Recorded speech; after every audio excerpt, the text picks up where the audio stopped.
Good news Bharat के YouTube channel में आप सभी दर्शकों का स्वागत है। मैं संजीव शर्मा और आइए देखते हैं गुड न्यूज़ भारत पर आजमगढ़ की कुछ खबरें फटाफट अंदाज में।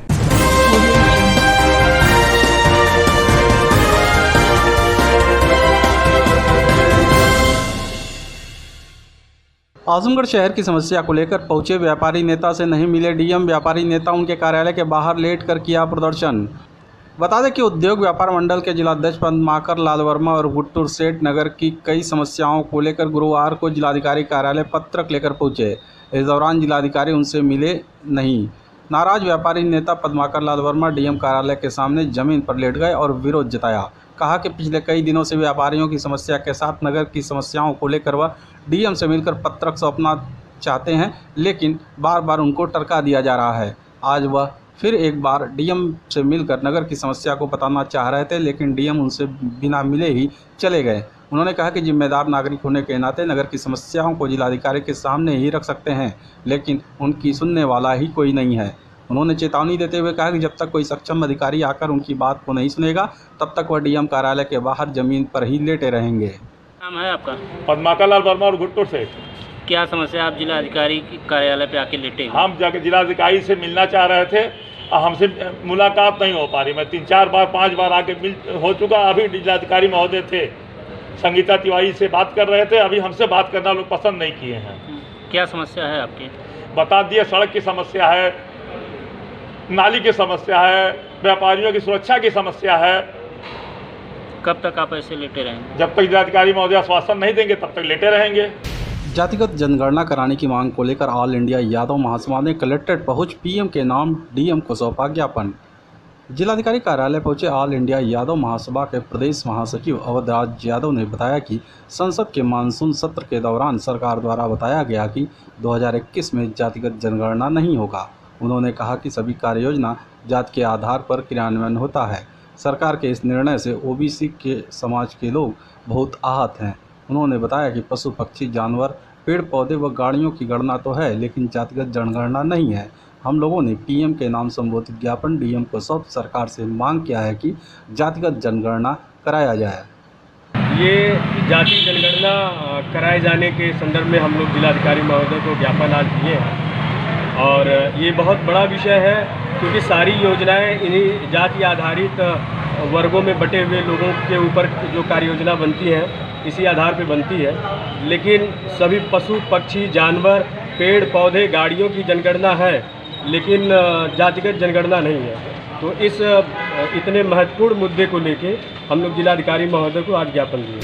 आजमगढ़ कलेक्ट्रेट पर युवक कांग्रेस ने राष्ट्रीय मुद्रीकरण पाइपलाइन के विरोध में किया प्रदर्शन। बता दें कि युवक कांग्रेस के शहर अध्यक्ष अमर बहादुर यादव के नेतृत्व में युवा कांग्रेसियों ने राष्ट्रीय मुद्रीकरण पाइपलाइन एनएमपी के विरोध में कांग्रेस कार्यालय से जुलूस निकाला और बारिश में भीगते हुए जोरदार प्रदर्शन किया। युवक कांग्रेस शहर अध्यक्ष अमर बहादुर यादव ने कहा कि सरकार राष्ट्रीय मुद्रीकरण पाइपलाइन के तहत 13 क्षेत्रों का निजीकरण किया है। तमाम महत्वपूर्ण क्षेत्रों में सड़कों से लेकर रेलवे स्टेशनों, हवाई अड्डों, शिपिंग बंदरगाह तक निजी हाथों में बेचने की तैयारी में है।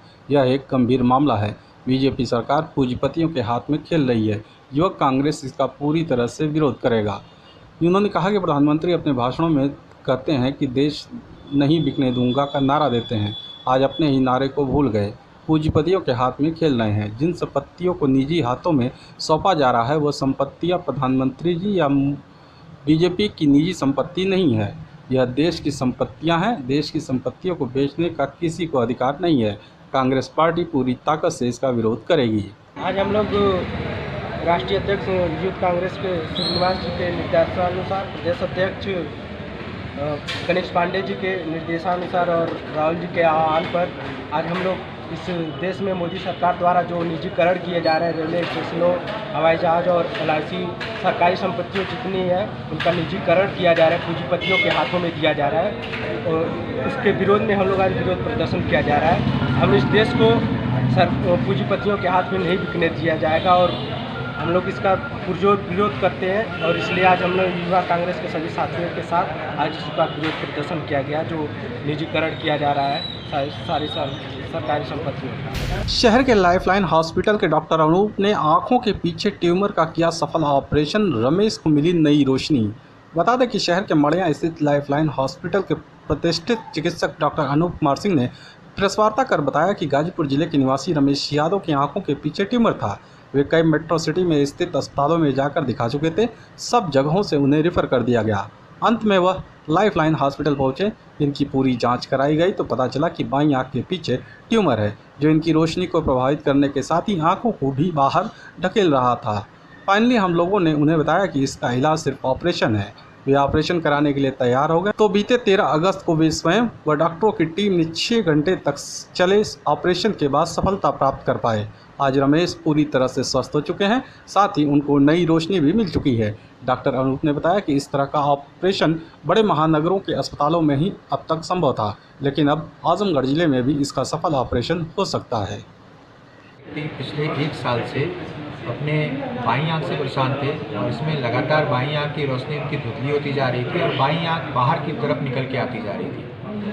इनका जब MRI हुआ अभी कुछ महीने पहले तो उसमें पता चला कि आंख के पीछे की तरफ, बाईं आंख के पीछे एक बहुत बड़ा सा ट्यूमर है जो कि नसों को दबा रहा है और आंखों को बाहर ढकेल रहा है।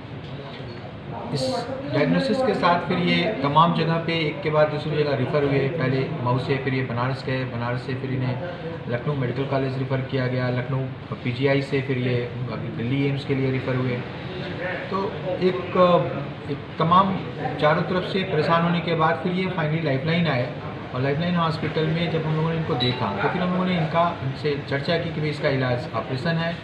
और एक 13 तारीख को, इस महीने की 13 अगस्त को एक काफ़ी बड़ा ऑपरेशन करके फिर, चूँकि सबसे बड़ा चैलेंज ये था कि आंखों की रोशनी भी बचानी थी और आंखों को भी सुरक्षित रखना था। तो एक प्रॉपर प्लानिंग के साथ हमने इनको सिर के बाएं तरफ की एक पूरी हड्डी को हटाया, पीछे की तरफ गए और पीछे की तरफ जा कर के हमने इनके आंखों के ऊपर की जो हड्डी थी उसको हटाया और उसके पीछे इवन आंखों के भी पीछे जा कर के हमने ऑर्बिट के अंदर से इस पूरे ट्यूमर को निकाला, जिसके बाद फिर ये पूरी तरह स्वस्थ हो गए और आंखें भी अपनी जगह रिस्टोर हो गई, सेट हो गई और आंखों की जो रोशनी में जो कमी थी, जो इनको दो दिखने की समस्या थी, ये सारी समस्याएं इनकी खत्म हो गई। NDTV का तथाकथित पत्रकार बनकर धमकी देने वाले चिकित्सक के खिलाफ RTI एक्टिविस्ट ने सिधारी थाने में दर्ज कराया केस। प्रेस वार्ता कर दी जानकारी।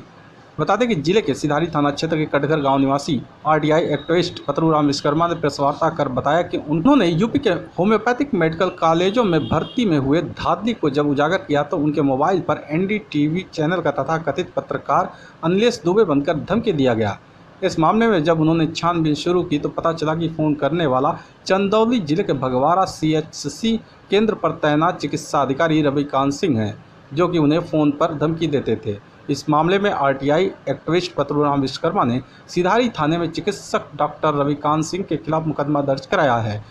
उन्होंने बताया कि यह बहुत बड़ा रैकेट है, अगर सही तरीके से जांच किया जाए तो कई लोगों के नाम खुलकर सामने आएंगे। उन्होंने मांग किया कि जो भी दोषी इसमें शामिल है सबके खिलाफ वैधानिक कार्रवाई की जाए। जी देखें, 2018 में उत्तर प्रदेश के राजकीय होम्योपैथिक मेडिकल कॉलेजों में संविदा पर नियुक्तियां निकाली गई थी, जिसमें प्रवक्ता, रीडर, प्रोफेसर, हाउस फिजिशियन, तमाम पदों पर काफ़ी नियुक्तियां थी, जिसमें काफ़ी अनियमितता, भ्रष्टाचार था, जिसके संबंध में मुझे जानकारी मिलने पर मैंने RTI से अभिलेख उपलब्ध किए और मैं उस पर संबंधित विभाग के अधिकारियों को जो है कि कंप्लेंट किया। कंप्लेंट पर कोई कार्यवाही न होने पर मेरे द्वारा माननीय लोक आयुक्त उत्तर प्रदेश लखनऊ के यहाँ एक परिवाद प्रस्तुत कर दिया गया 19/2019 को। माननीय लोक आयुक्त के निर्देश पर प्रमुख सचिव आयुष प्रशांत त्रिवेदी जी को निर्देशित किया गया कि आप जांच इसकी कराएं। तो प्रमुख सचिव आयुष प्रशांत त्रिवेदी जो द्वारा इसको जांच कराने के लिए सुश्री V है काली झुमोमी, सचिव चिकित्सा स्वास्थ्य परिवार कल्याण विभाग उत्तर प्रदेश शासन लखनऊ को जांच अधिकारी नामित किया, जिस पर मुझे जांच अधिकारी द्वारा बुलाया भी गया। मैं अपना पक्ष उनके सामने रखा और उनके द्वारा जो जांच रिपोर्ट भेजी गई उस जांच रिपोर्ट में बड़ा स्पष्ट अनियमितता और भ्रष्टाचार दोनों पाया गया। बात वहीं वो खत्म हो जाती। उसी समय नियुक्ति रद्द करने के लिए पत्रावली प्रक्रियाधीन थी प्रमुख सचिव के यहाँ। उसी समय एक तथाकथित पत्रकार बन करके अनिलेश दुबे नाम बताकर, अपना NDTV का पत्रकार बता करके मुझे बहुत ही धमकी, मतलब प्रेशराइज किए और कहे कि अपना आप कंप्लेन वापस ले लीजिए, नहीं तो मैं NDTV का पत्रकार हूँ, अगर मैंने खबर चला दिया तो आपके खिलाफ राज्य मानहानि का मुकदमा दर्ज हो जाएगा। इनके खिलाफ हमारे स्थानीय थाना सिधारी में 20 तारीख को, 20 अगस्त 2021 को इनके खिलाफ मुकदमा दर्ज हो गया धारा 506 में। इन लोगों के खिलाफ कठोर कार्रवाई होनी चाहिए कि ताकि एक एमबीबीएस डॉक्टर इस प्रकार की हरकत करता है जो बहुत ही निंदनीय है। इसलिए मैं मांग करता हूं कि इन लोगों के खिलाफ जांच कराई जाए, तफ्तीश में जांच हो और जांच बहुत गंभीरता से हो और जितने लोग रैकेट में आते हैं उनके खिलाफ कार्रवाई हो। आजमगढ़ शहर में श्रम प्रवर्तन अधिकारी के नेतृत्व में छापेमारी कर 5 बाल श्रमिकों को किया गया चिन्हित, कारोबारियों को जारी होगा नोटिस। बता दें कि बाल मजदूरी को समाप्त करने के उद्देश्य से शासन के निर्देश पर प्रतिष्ठानों पर छापेमारी कर बाल श्रमिकों को मुक्त कराया जाता है। इसी कड़ी में श्रम प्रवर्तन अधिकारी शशिकांत पांडे के नेतृत्व में पुलिस टीम के साथ शहर के चौक क्षेत्र में स्थित कई प्रतिष्ठानों पर छापेमारी की कार्रवाई की गई। इस दौरान दुकानदारों में हड़कंप की स्थिति बनी रही। श्रम प्रवर्तन अधिकारी शशिकांत पांडे ने बताया कि शासन के निर्देश पर जिलाधिकारी द्वारा गठित टीम के साथ उन्होंने छापेमारी की कार्रवाई की, जिसमें विभिन्न प्रतिष्ठानों पर 18 साल से कम उम्र के बच्चे काम करते हुए पाए गए। ऐसे 5 बाल श्रमिकों को चिन्हित किया गया है और जिन प्रतिष्ठानों पर बच्चे काम कर रहे थे उनको नोटिस जारी करते हुए अग्रिम कार्रवाई की जाएगी।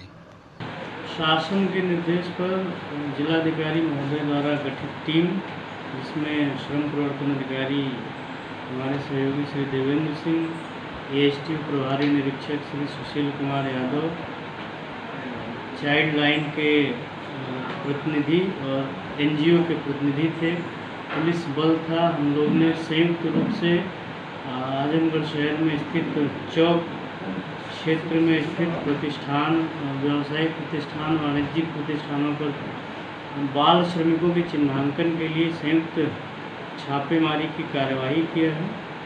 इसमें 5 बाल श्रमिकों का हमने चिन्हांकन करा है।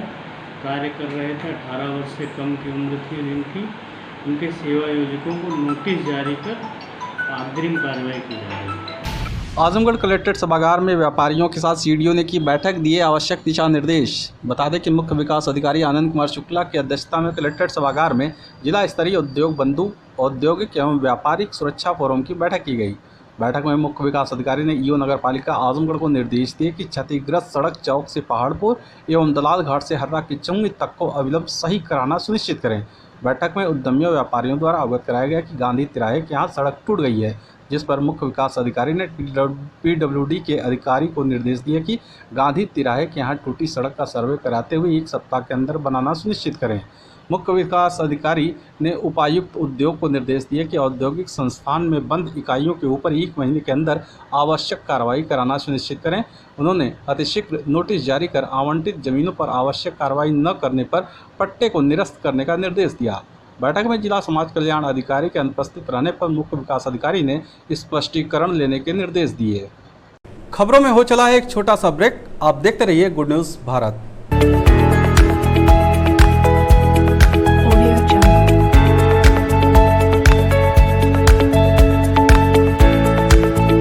ब्रेक के बाद एक बार फिर से आपका स्वागत है और आइए देखते हैं आजमगढ़ की खबरें फटाफट अंदाज में। आजमगढ़ जिले के 2 थाना क्षेत्रों में युवक और युवती ने विषाक्त पदार्थ का किया सेवन, जिला अस्पताल में भर्ती। बता दें कि तरवा थाना क्षेत्र के कमरिया गांव निवासी सूबेदार की बाजार में बर्तन की दुकान है। बुधवार की सुबह उन्होंने अपने पुत्र साहिल को दुकान पर बैठने के लिए डांट दिया, जिससे नाराज होकर साहिल ने विषाक्त पदार्थ खा लिया। जानकारी होने पर परिजन उसे लेकर जिला अस्पताल पहुँचे, जहाँ उसका इलाज चल रहा है। तो वहीं जहानागंज थाना क्षेत्र के अकबेलपुर गांव निवासी दीपिका, सिधारी थाना क्षेत्र के भरतही गांव निवासी अपने मामा सुबोध के घर पर रहकर पढ़ाई कर रही है। बुधवार की सुबह उसके मामा ने पढ़ाई के लिए दीपिका को डांट दिया तो उसने आत्मघाती कदम उठाते हुए विषाक्त पदार्थ निगल लिया। अचेतावस्था में जब परिजन उसे देखे तो आनंद फानंद में जिला अस्पताल में इलाज के लिए भर्ती कराया है। आजमगढ़ जिले के अलग अलग थाना क्षेत्रों में मार्ग दुर्घटना में मासूम समेत 7 लोग घायल, जिला अस्पताल में भर्ती।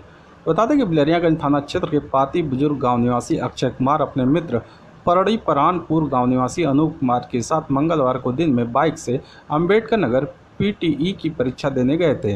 वहीं से देर रात घर लौटते समय चंद्रापुर थाना क्षेत्र के सहदा जंगल के पास अज्ञात वाहन ने जोरदार टक्कर मार दी। हादसे में दोनों गंभीर रूप से घायल हो गए, जिन्हें इलाज के लिए जिला अस्पताल में भर्ती कराया गया है। तो वहीं रानीसराय थाना क्षेत्र के बिलैसा के पास सिधारी थाना क्षेत्र के गेलवारा गांव निवासी सुभावती देवी मंगलवार की दोपहर में बैंक से रुपए निकालने जा रही थी कि सड़क पार करते समय ऑटो ने टक्कर मार दिया, जिसमें गिरकर वह गंभीर रूप से घायल हो गई। इसी कड़ी में सगड़ी तहसील के पास जीएनपुर कोतवाली क्षेत्र के अहरौली गांव निवासी सीमा अपने मासूम पुत्र 9 वर्षीय शिवा के साथ दोपहर को ऑटो में सवार होकर आजमगढ़ दवा लेने जा रही थी। उनके बगल में नत्थुपुर गांव निवासी चुन्नी भी बैठी थी।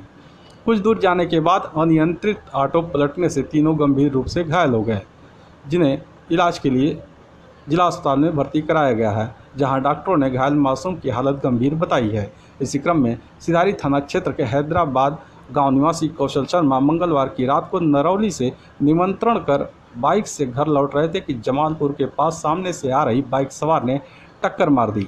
हादसे में कौशल गंभीर रूप से घायल हो गए, जिन्हें इलाज के लिए जिला अस्पताल में भर्ती कराया गया है। बेइली में नारी सुरक्षा शक्ति मिशन के तहत आयोजित किया गया कार्यक्रम। आज गुरुवार को बेइली पंचायत भवन में नारी सुरक्षा शक्ति मिशन के तहत एक कार्यक्रम का आयोजन किया गया, जिसमें नारियों की सुरक्षा के संबंध में जानकारी प्रदान करते हुए SI Umesh Yadav, head constable Nihal Singh Patel आदि ने महिलाओं को जागरूक किया कि वो किसी भी परिस्थिति में महिला हेल्प डेस्क या पुलिस का सहयोग लें। उन्होंने कहा कि आपकी सुरक्षा के लिए पुलिस सदैव तत्पर है, अतः निर्भीक होकर अपने कार्यों को करते रहें, डरने की कोई आवश्यकता नहीं है। उन्होंने कहा पुलिस हर समय आपकी सुरक्षा के लिए तत्पर है। कार्यक्रम में ग्राम प्रधान, क्षेत्र पंचायत सदस्य तथा गांव की काफ़ी महिलाओं ने प्रतिभाग करके कार्यक्रम को सफल बनाया। देवगांव के गढ़ही पार की जर्जर सड़क में मां को लेकर जा रहा पुत्र बाइक समेत गड्ढे में गिरा, मां का टूटा हाथ, पुत्र गंभीर रूप से हुआ घायल। देवगांव बाजार के गढ़ही पार इलाके में गुरुवार को मार्टिनगंज से वाराणसी अपनी मां को लेकर जा रहा युवक खराब हो गई सड़क में फंसकर गिर गया। बाइक के गिरते ही स्थानीय निवासियों ने मौके पर पहुंचकर उन्हें बाहर निकाला और निकट के अस्पताल लेकर गए, जहां पुत्र को भी काफ़ी गंभीर चोट आई और मां का हाथ टूट गया।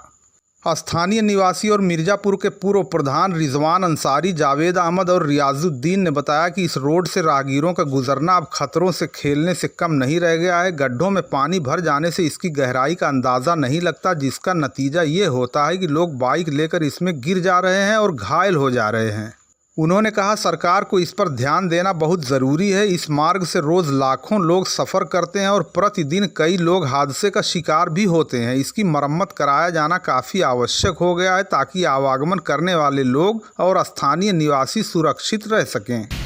पलना के अहिरौली गांव में तमंचा से भयभीत करके बदमाश सास और बहू से लाखों के आभूषण लूटकर हुए फरार, जांच में जुटी पुलिस। पलना पुलिस चौकी के अहिरौली गांव में बुधवार की देर रात बदमाशों ने तमंचा से भयभीत करके सास और बहू से लाखों के आभूषण लूट लिए और धमकी देते हुए फरार हो गए। लूट की इस घटना से पूरी तरह हड़कंप मच गया है। मिली जानकारी के अनुसार देवगांव कोतवाली क्षेत्र के पलना चौकी के अंतर्गत अहिरौली गांव में उर्मिला पत्नी श्याम सुंदर 2 बच्चों के साथ घर के बरामदे में सोई हुई थीं कि रात के 2 बजे के करीब कपड़ा से मुंह ढांके 3 बदमाश आए और उर्मिला को तमंचा से भयभीत करके उनसे सोने का कान का झाला, मंगलसूत्र तथा चांदी की पायल लूट लिए और धमकी देकर घर का दरवाज़ा खुलवाकर अंदर सोई बहू ममता, पत्नी अर्जुन से 2 सोने के मंगलसूत्र, सोने के आयरन और चांदी की पायल तथा घर में रखे सोने के जेवरात लूटकर धमकी देते हुए फरार हो गए। रात भर दहशत में रही सास बहू ने सुबह पड़ोसियों को घटना की जानकारी दी। इसके बाद पलना पुलिस चौकी में इसकी सूचना देने पर पुलिस घटना स्थल पर पहुंची और जानकारी प्राप्त करके जांच पड़ताल आरंभ कर दी है। लाखों की हुई इस लूट की घटना से क्षेत्र में पूरी तरह हड़कंप मच गया है। दूसरी ओर सास और बहू काफी दहशत में हैं। लूटना पतोही का लूटना धीरे के जई भी दूसरे का हल्ला करे तो के जान से मार देवल जाई, तो पेटवा के मार दे, तो रुपया भी लेकर रुपया दे तरनी ना लेना सर। कहा मैंने रुपया ना ले, मैंने गाना ले गाना में का लेगा, गाना मांगा सूद 2 ठे लगल, 2 ठे काने में का लगल और गाना लगाना और का गाना अरे रहा कुल मजे का गाना रहा। अरे तब वो बतावा 2-4 थान का रहा। हाँ वो मंगा सूत्र गोड़े में का रहा, घरे में का 2 थान रहा, काने में का 2 थान, अरे सोना का 4 ठे 5 ठे रहा।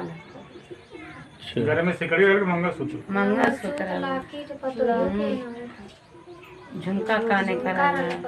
बक्सा भी तोड़ के लेकर बक्सा तक खुला रखो, खोल के खूब उलटना सर, उलट के जमा रहा तो खोज के ले गई ना सर। कहनी भैया मैंने कि कुछ मत का पैसा दे ले, पैसा ले, कहाँ पैसा लेवे नहीं कि गहना लेवे। मुंह बंद रहना, कैसे खुलता मुंह पूरा बंद रहना, खाली एक मास लगौले। तुम्हारा नाम का है? उर्मिला नाम। और बहू के बहू का ममता में। अच्छा, उनके बहू के जो जैसे शादी हुई वो लड़का का नाम का है परदू नाम। और पति का नाम सुंदर। सुंदर। हाँ। कहाँ रहे हैं दोनों जने? बम्बई में। हाँ बड़का कहाँ की बोलबा से अब तोरे बेटवा के मार देबा जितनी देगी। मोहम्मद अल्तमश के हाफिज बनने पर मदरसा फ़खरुल इस्लाम कटौली कला में कार्यक्रम का हुआ आयोजन। 15 वर्षीय मोहम्मद अल्तमश पुत्र मोहम्मद हारून के हिफ्ज मुकम्मल करके हाफिज बनने पर स्थानीय क्षेत्र के कटौली कला के मदरसा फ़खरुल इस्लाम में आज गुरुवार को एक कार्यक्रम का आयोजन किया गया। कार्यक्रम की अध्यक्षता मदरसा के नाजिम ज़हीर अहमद कासमी और संचालन मौलाना ताबिश कासमी ने किया। इस अवसर पर मौलाना ज़हीर अहमद कासमी ने अपने बयान में शिक्षा की अहमियत, कुरान को याद करने की फजीलत और इसे याद रखने के गुर बताए तथा अभिभावकों की जिम्मेदारियों को याद दिलाया। उन्होंने कहा कि हाफिज बन जाने के बाद कुरान के कंठस्थ याद रखने के लिए महत्वपूर्ण है कि इसे नियमित रूप से पढ़ा जाए, नहीं तो इसके भूल जाने का खतरा उत्पन्न हो सकता है। उन्होंने कहा हाफिज बन जाने पर सादा पहनावा, शक्ल और सूरत, तौर तरीका और शिष्टाचार को दुरुस्त रखना बहुत ज़रूरी है। दूसरी बात यह है कि हर हाल में नमाज का पालन करें तथा कुरान का पाठ करते रहें और रमज़ान में तरावीह पढ़ाते रहें, नहीं तो कुरान को भूल जाने का खतरा उत्पन्न हो सकता है। उन्होंने कहा जो लोग तरावीह नहीं पढ़ाते उनके जल्द कुरान को भूल जाने का खतरा बना रहता है, इसलिए हमें इसकी सुरक्षा के लिए हर संभव प्रयास करते रहना चाहिए। अंत में मौलाना अब्दुल्ला कासमी कटौली कला ने अभिभावकों और शिक्षकों को उनकी जिम्मेदारियों से अवगत कराया। उन्होंने आग्रह किया कि हमें अपने बच्चों को उचित संस्कार देने के साथ उनकी निगरानी और वो किसके साथ उठते बैठते हैं इस पर विशेष ध्यान देना चाहिए। उन्होंने कहा अधिकांश बच्चे अपने माता पिता की नकल करते हैं, इसलिए माता पिता को पहले खुद को सुधारना होगा, स्वयं में अच्छी नैतिकता का निर्माण करें ताकि इसका हमारे बच्चों पर अच्छा प्रभाव पड़े। अंत में मौलाना अब्दुल्ला की दुआ के साथ बैठक समाप्त हुई। बैठक में शिक्षकों और छात्रों के अलावा गांव के हाजी नूरुल हुदा, मोहम्मद सऊद खान, हाजी सोहराब प्रधान, वसीम अहमद, डॉक्टर नोमान, ज़ियाउर रहमान, हाफिज़ रईस, अबू रिहान, मुफ्ती जमशेद आलम और अन्य लोग शामिल रहे।